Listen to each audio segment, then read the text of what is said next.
Ça fait exactement 3 mois que je n'ai rien posté sur YouTube.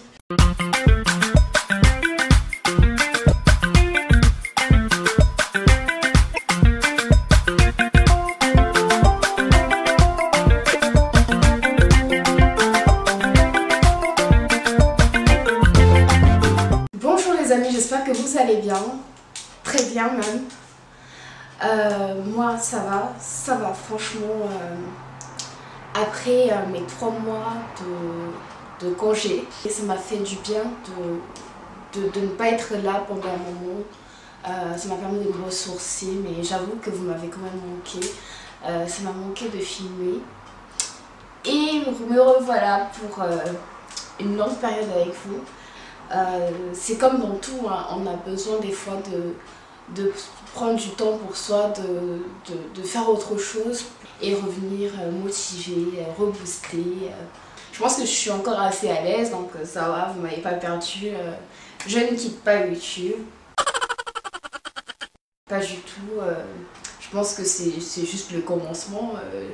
Je ne suis pas prête à partir, non. Donc vous allez me supporter encore longtemps. Donc si tu n'es pas encore abonné, je t'invite à t'abonner, à me suivre sur Instagram. Et parce que c'est là-bas que je suis vraiment active. Si tu veux m'écrire ou si tu veux savoir ce que je poste régulièrement, suis-moi sur Insta, c'est Justine Shine comme sur YouTube.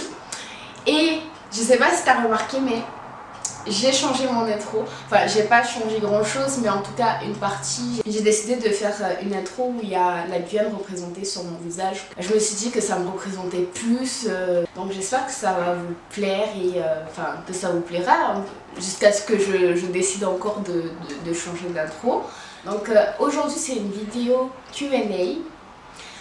Je vous avais demandé sur Insta et sur la communauté YouTube, ma communauté, si vous aviez des questions pour mon retour, parce que je ne peux pas revenir comme ça sans vous donner quelques explications. Donc j'ai eu quelques questions, j'ai essayé d'y répondre le mieux possible en tout cas. La première question qui revenait, c'était où est-ce que j'étais passée. En fait j'étais là en fait, mais je n'avais pas la motivation de filmer, de prendre la caméra, de tout mettre en place. En fait vu que je suis dans un studio, j'ai un studio, et quand je dois tout mettre en place pour filmer et tout remettre à sa place, ça me fatigue, mais à tel point. À moins que je filme des vidéos, plusieurs vidéos le même jour, mais je trouve que ça me permettrait de ne pas avoir à remettre le matériel à chaque fois. Mais franchement, j'y arrive pas. Des fois, il y a des fois où je faisais ça, mais franchement, des fois les vidéos, ça me tient comme ça dans la semaine. J'arrive pas tellement à prévoir sur du long terme les vidéos que je ferai, et c'est en fonction de ce que vous me demandez aussi. Et du coup après j'ai quelques idées de vidéos, 4-5 idées de vidéos les semaines à venir, mais j'arrive pas à faire une projection sur 2 mois, 3 mois, non. C'est en fonction de vous, de moi aussi, de ce que je vis. En tout cas, j'essaie d'être spontanée, et en plus, c'était ma dernière année de fac, et il y avait mon mémoire, il y avait mon service civique. Moi, j'ai pas fait un stage, j'ai fait un service civique. Du coup, ça me prenait du temps et j'arrivais pas à gérer tout ça en même temps. Du coup, je me suis dit que ce serait peu raisonnable de faire une pause sur YouTube. Et là, j'ai fini mon master. J'ai fait un master en sciences sociales, spécialité ingénierie sociale. Donc là je suis diplômée et je suis très contente. Là je suis officiellement à la recherche d'emploi, et franchement c'est une nouvelle étape dans ma vie, et franchement je remercie Dieu, c'est grâce à Dieu, c'est pas par mes propres forces. C'est vrai que j'ai fait des efforts de mon côté, j'ai fait des efforts, mais je remets tout entre les mains de Dieu, du Seigneur, parce que sans lui, je crois pas que je serais arrivée jusqu'ici. Moi-même, quand j'étais encore au lycée, je me projetais pas jusqu'à faire un master. Enfin, je me disais à la limite, je fais une licence, mais jusqu'à un master, c'est vraiment une grâce de Dieu.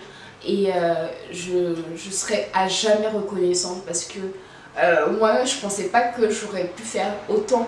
Ensuite, la seconde question, c'est qu'est-ce que tu prévois pour les prochains mois? Concernant YouTube, comme je vous ai dit tout à l'heure, j'ai pas forcément de prévu plein de vidéos qui vont arriver et tout, mais c'est sûr que j'essaierai de poster une vidéo par semaine. Le jour, je dis pas du jour, je ferai en fonction de quand je peux poster dans la semaine, mais je posterai c'est sûr, une vidéo par semaine. Je m'engage pas à plus parce que me connaissant, je préfère m'engager sur une seule chose et bien m'y tenir en fait. Donc je préfère ne pas vous faire plein de promesses alors que je ne les tiendrai pas.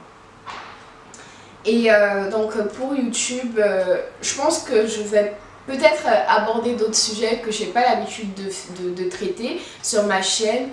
Mais en ce moment c'est toujours, je suis toujours en réflexion, donc ça viendra au fur et à mesure. De toute façon je vous dirai si j'introduis d'autres choses. Je peux pas vous dire que j'ai trop pensé à ça pendant les 3 mois où j'étais absente. Et voilà, c'est un peu ce que j'avais à dire. Donc ça me fait vraiment plaisir de revenir et j'attends encore vos sujets de vidéos en commentaire parce que ça sert à rien, je trouve, de faire des vidéos alors que ta communauté, les personnes qui te suivent, s'y retrouvent pas. Donc dites-moi quel genre de vidéo vous voudrez voir sur ma chaîne.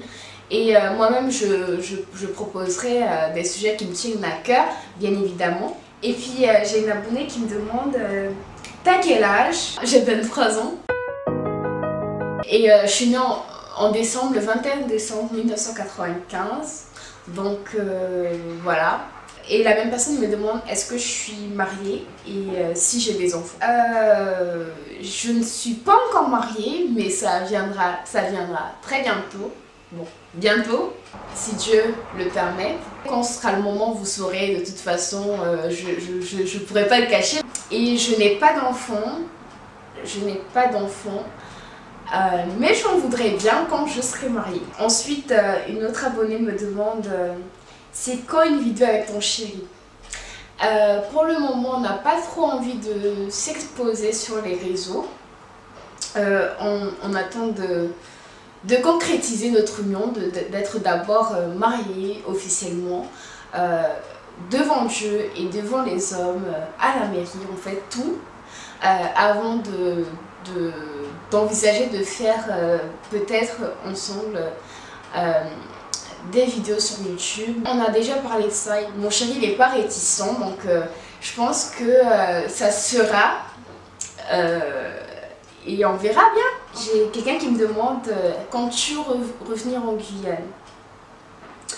Bien sûr que je reviendrai, je sais pas encore quand, mais en fait je suis très partagée parce que c'est ici que j'ai rencontré mon chéri et lui il est ivoirien, il est de la Côte d'Ivoire et moi je suis guyanaise et la Guyane c'est à 8000 km,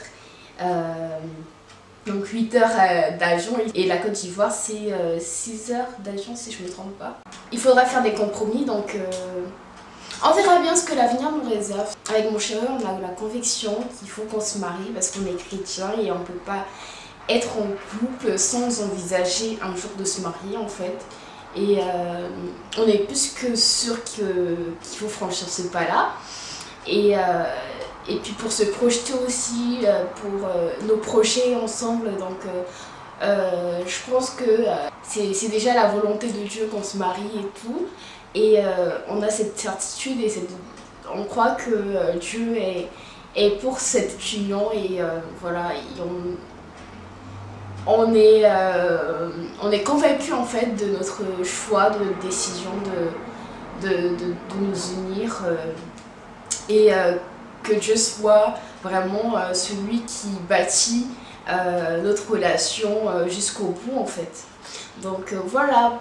La petite parenthèse. La dernière question, c'est une abonnée qui me demande de lui donner des astuces pour gérer son stress. Elle dit dès que je suis devant les autres, je bégaye. même si au préalable je m'étais préparée.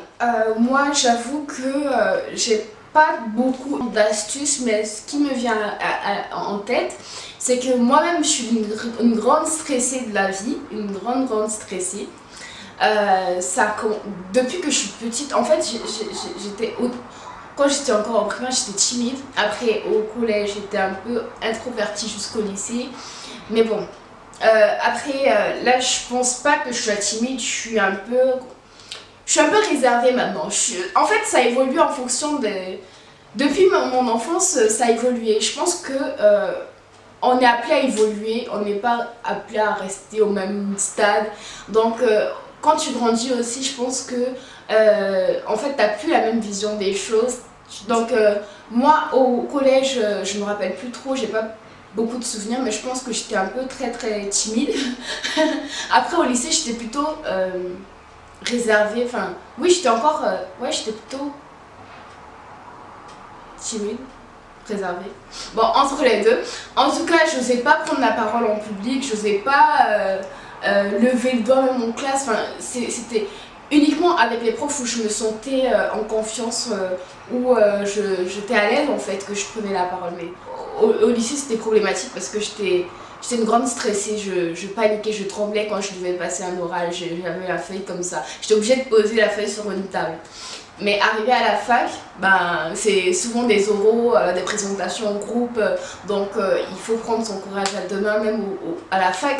On a l'habitude de faire ce genre d'exercice, mais le stress est toujours là, même si tu travailles. En tout cas, moi, même si je préparais mes oraux, j'avais toujours un peu de stress.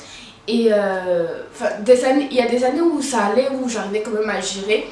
Mais ce qu'on m'a toujours conseillé, c'est de relativiser, que je ne mise pas ma vie, que on peut se tromper, on peut se rectifier. C'est pas comme si j'étais au bout de ma vie et de m'entraîner devant un miroir. Et franchement, je vous dis que clairement, ça change la vie. De s'entraîner devant un miroir avant de passer à un entretien ou même un oral devant plusieurs personnes, devant un public assez imposant, quoi. Du coup, moi, c'est ça qui m'a beaucoup aidé le fait d'avoir fait des stages. Après, j'ai fait mon service civique aussi. Tout ça m'a aidé à prendre confiance en moi, à arriver à m'affirmer en public quand je prends la parole, à être confiante, à me faire confiance. En fait, je pense que le stress vient aussi de la confiance qu'on a en soi. En fait, il faut un minimum de confiance en soi, de ne pas douter de tes capacités, de ne pas douter de ce que tu peux faire. Il faut être sûr de toi, même si tu n'es pas sûr d'avoir la bonne réponse. Mais dès que tu défends en fait ce que tu penses, tes convictions en fait, si tu maîtrises ton sujet, tu sais de quoi tu parles, tu n'as pas de raison à stresser, à paniquer parce que en fait tu maîtrises ce que tu dis et en fait le stress te fait bâcler ton travail alors que tu as bossé tellement de temps dessus. Et moi, tout ce que je peux te dire, c'est que jusqu'à aujourd'hui, moi, c'est un travail que je suis encore sur moi. Je suis pas une grande oratrice, mais ce que je peux te dire, ce que je peux te conseiller, c'est de vraiment relativiser et te préparer comme tu fais déjà. Mais mets-toi devant un miroir, ça va vraiment t'aider parce que tu vois comment tu regardes le public, comment tes mimiques en fait, enfin il y a plein de choses qui rentrent en compte. Toi-même tu vois comment tu es devant un public, même s'il n'y a pas un public devant toi, mais tu es face à toi-même et du coup tu es obligé de supporter l'image que tu renvoies aux gens en fait. Donc c'est un peu ce que j'ai là. En fait j'ai pas fait de recherche dessus, mais c'est par rapport à mon expérience que j'ai vécu, ce que j'ai appliqué dans ma vie de tous les jours. Donc je peux que t'encourager à persévérer et à essayer de prendre la parole, même si c'est difficile. C'est toujours de faire le premier pas qui est le plus dur. Même dans un petit groupe, j'avais tendance à stresser quand je connaissais pas les personnes. Dès que je connais bien les personnes, ça m'arrive moins, même si je stresse au début, mais après ça passe rapidement parce que je suis déjà lancée en fait. Mais sinon, quand je connais pas les personnes qui sont autour de moi, j'ai tendance à stresser jusqu'au bout. Mais c'est toujours un travail, c'est un travail qui se fait tout le temps. Et je pense que ça viendra. J'espère que cette vidéo vous a plu. Donc n'hésite pas à t'abonner, à me suivre. ici et même sur Instagram. C'est là-bas où je suis vraiment active. Donc si tu veux rien rater, tu me suis sur Insta. Sur ce, on se retrouve pour une nouvelle vidéo très bientôt. Et active la petite cloche pour ne rien rater. Bisous. Ciao les amis.